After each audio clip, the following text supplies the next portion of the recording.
After 3 decades of peace, war returned to Europe this February as Russian forces declared war with Ukraine. Conflict, sanctions, a food and energy crisis, and the reemergence of an old security threat has created new challenges for the continent, and in particular, the Baltics. We sit down with Estonia's top diplomat, Urmas Reinsalu, to discuss these pressing issues. I'm Yusuf Aram, and you're watching One on One. Estonia's Foreign Minister, Urmas Reinsalu, thank you for joining us on One on One. Now, the war in Ukraine has created new threats and challenges, not only for Europe, the Baltics, but also Estonia as well. How is Estonia coping with these new challenges? Well, I think all depends on the outcome of this war. Will Ukraine prevail? Will Ukraine win and get its territory back? Or will the outcome of the war be some kind of frozen conflict or even some kind of better position of Russia keeping the occupied territories on their hold? So from Estonian perspective, from Baltic perspective, we are now executing the Madrid NATO summit decisions in a smooth manner as we are looking for extra troops in our soil to defend by collective defense system our region better. But in a tactical perspective, we do not see any particular threat of large-scale military Russian invasion towards us, because just logistically they have put their combat forces from our region towards Ukraine. In 2008, we saw a Russian invasion of Georgia. In 2014, annexation of Crimea. In 2022, Luhansk, Donetsk, including 2 other regions, have just been annexed. And you partly answered this question. Right now, we're not seeing a threat, but are Estonians going to bed comfortable right now, or are they thinking they're next in the future? What type of threat perception exactly does the Estonian public have? Are they really worried that they could be on that list of countries that may face a Russian invasion soon or later?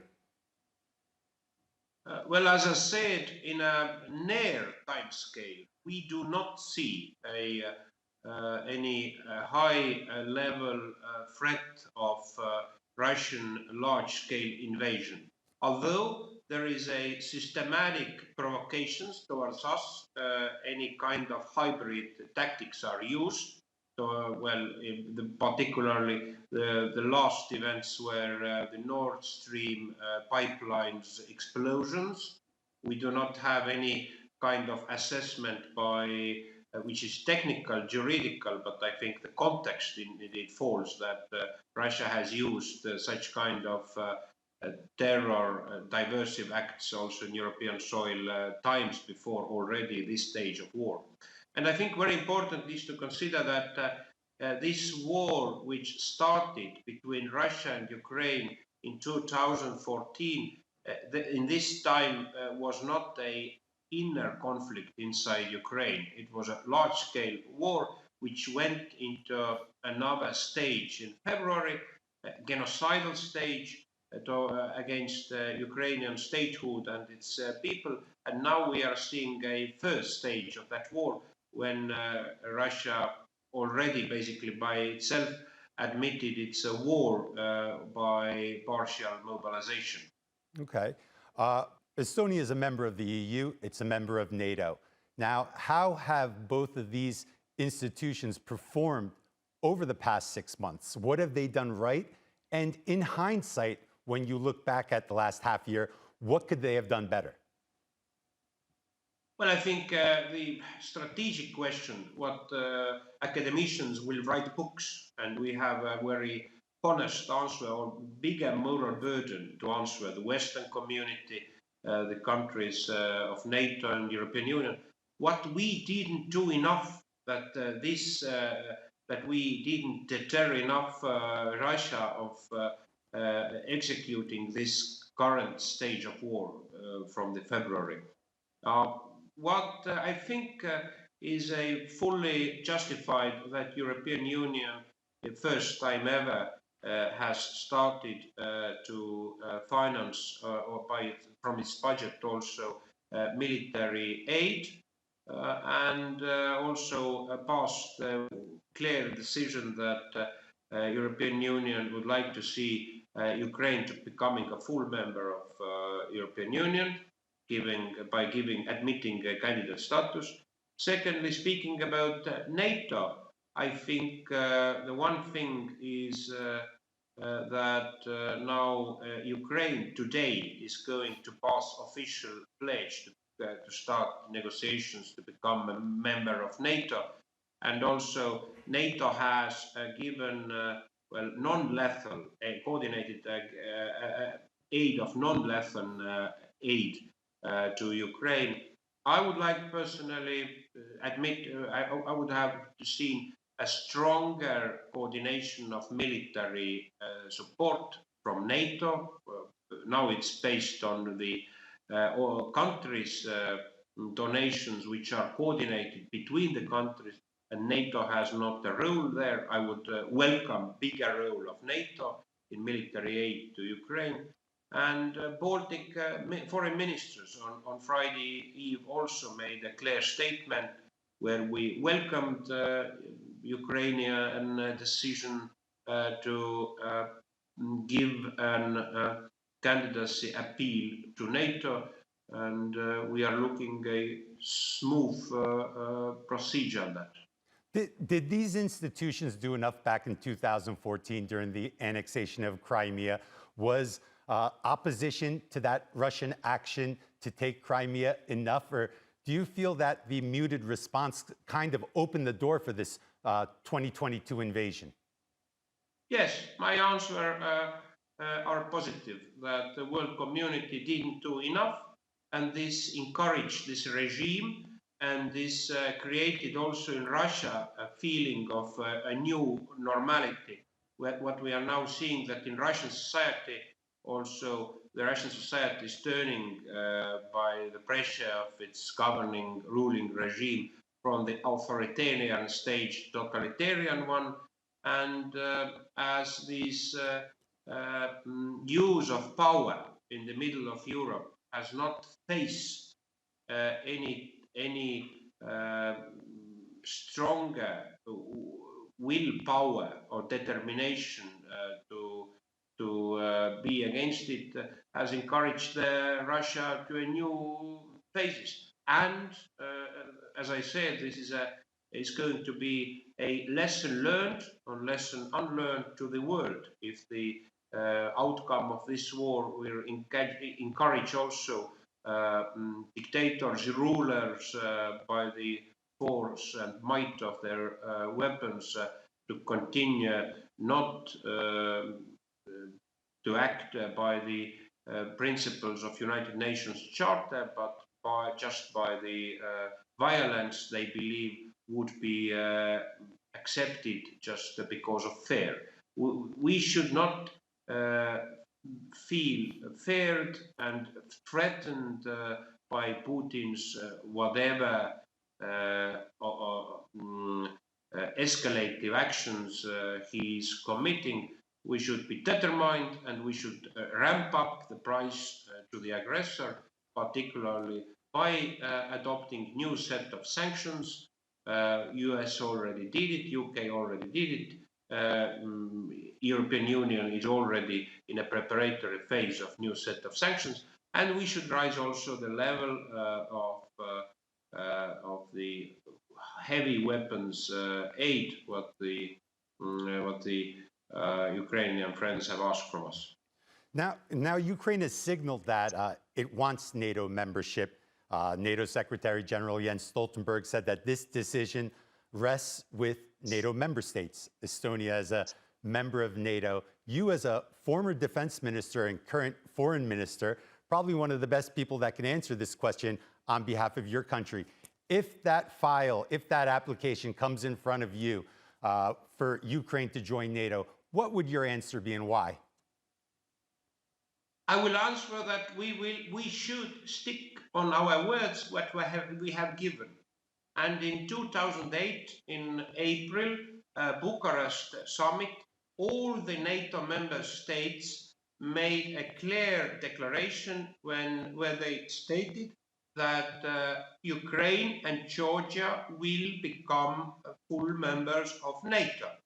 Of course, in a future dependent on their will. And now this will by Ukraine has been executed by giving this application. And I think, of course, it needs now a consensual decision of 30 member states how we are going to handle it. But to me, this is not the question to be put whether Ukraine will become a member of NATO. But for me, it is a question how and by which procedure. And I think NATO alliance should give a clear message by giving the response how this candidacy appeal is going to be handled, by which procedural formula, because now we do have also precedent what Ukraine has referred, that the mechanism of giving an aspirant status and full candidate status, and afterwards, after ratification of accession treaties to Finland and Sweden, doesn't go through this membership action plan procedure as it has been the case earlier. When you talk to your colleagues inside the Transatlantic Alliance, your counterparts, do you feel that there is a broad consensus for Ukraine joining NATO? Do other foreign ministers share your view? Well, I think I'm sure there are different views. What is going to be the procedure, how long time it will take. But I would refer to this 2008 Bucharest declaration, and also just yesterday a group of presidents, heads of states of Central and Eastern European countries who have also in the course of this war visited Kiev, made a strong statement referring to this Bucharest declaration. And of course, no, I think the Ukraine does not imagine, and nobody takes it so that literally from tomorrow Ukraine would become a full member of NATO. This is not the case. But to me, it is not a case where we will ask the question whether, but it is a case how we will handle this appeal. And I think we should not be any more afraid of this, what any threats Russia would use. This made NATO member countries hesitant in 2008. And it was a issue why this denial of giving a membership action plan procedure to Ukraine was not didn't meet the moment. But now we have seen that this didn't avoid two wars taking place against these two countries who have, by the political will, in past looked after NATO membership. Mm-hmm. Now the war seems to be entering a new phase. Russia just very recently annexed 4 regions of Ukraine. Russian President Vladimir Putin has threatened to use nuclear weapons. Now, is Europe prepared for further escalation? And as a foreign minister, how do you view these threats regarding the use of nuclear weapons? Do you take this very seriously, or is this just signaling and posturing that further escalation may come? Yes, further escalation surely may come. Putin has, from the beginning of this stage of war, from February, now raised it to the highest level and by all these set of steps going to an escalative offensive against, as Ukraine, but particularly also against the supporting countries' capitals. And what we believe, whether it is now a moment we should like to be threatened by the nuclear threats Russia is giving signals, what actually Russia has done already several times before this moment. So I will not. I will not exclude any escalative steps Russia could execute, but I think we should respond to Russian nuclear threats in that strategy, what nuclear deterrence, as it is a mutual deterrence balance, dictates and also has dictated to the Western community countries during the course of Cold War. So we should not run into an entrapment of this chicken run where Putin wants us to push. And I think it is not coincidental that in his annexation speech he didn't mention nuclear weapons. But I think these remarks made by the White House also earlier, the beginning of the week, that when Russia uses nuclear weapons in Ukraine, these are going to have major consequences. I think these remarks of deterring statements by the United States have reached also to Kremlin. Now, winter's coming. Energy prices, they're soaring. Nord Stream 2's offline. Sanctions against Russian gas may be coming soon. How prepared is Estonia and how prepared is Europe for the blizzard? Well, there are reserves for the winter seasons, which almost are in full situation.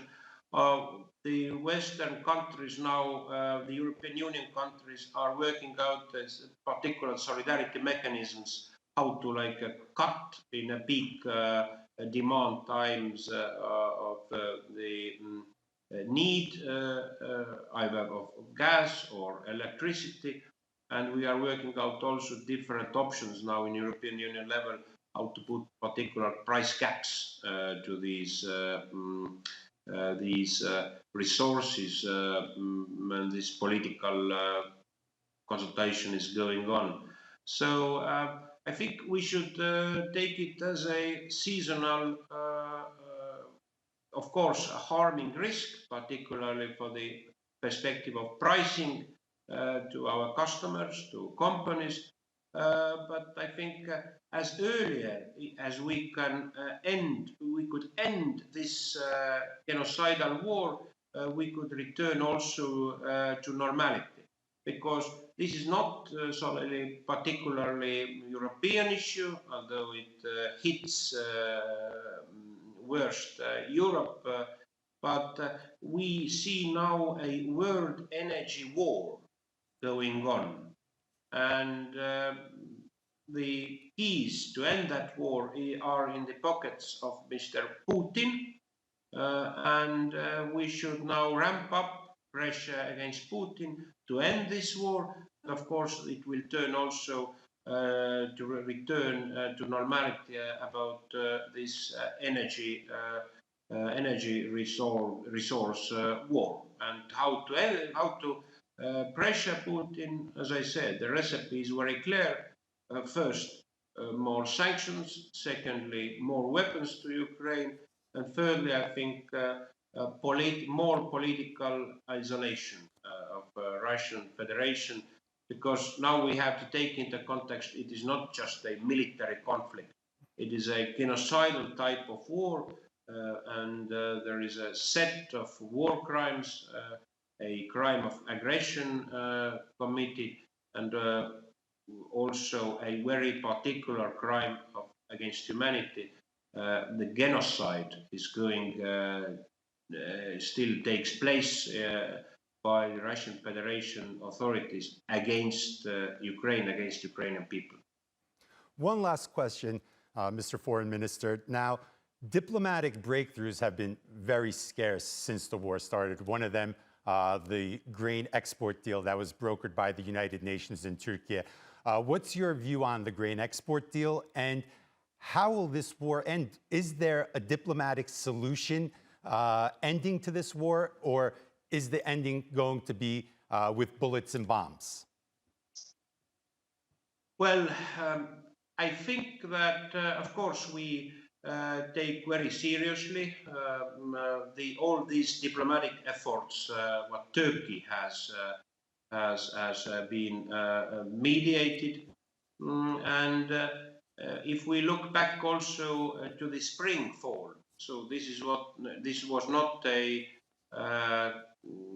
issue of Ukraine that the peace talks ended, and reality is that the country who is not interested in peace is Russia, but Russia continues this war, prepares to a long-standing military positioning. This is also the reason why they are executing mobilization.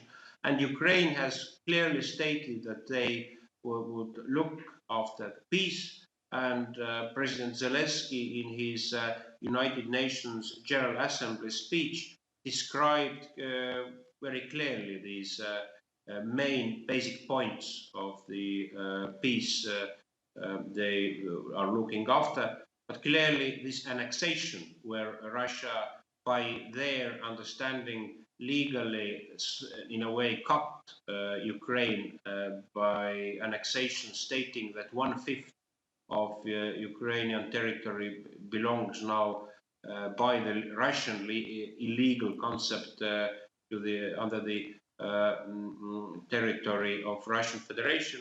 Of course, it's also a very turning point, which makes rather complicated to Ukraine to sit on that context to the negotiations table. But I feel now that the peace is possible only when Putin feels that his regime could fall, and it is only going to be a peace when the context of the war is such that the heat in the kitchen to Putin is too high, and he has to open then windows. And this rising the cost against Putin, that recipe I described. Estonia's Foreign Minister Urmas Reinsalu, thank you for joining us on One on One.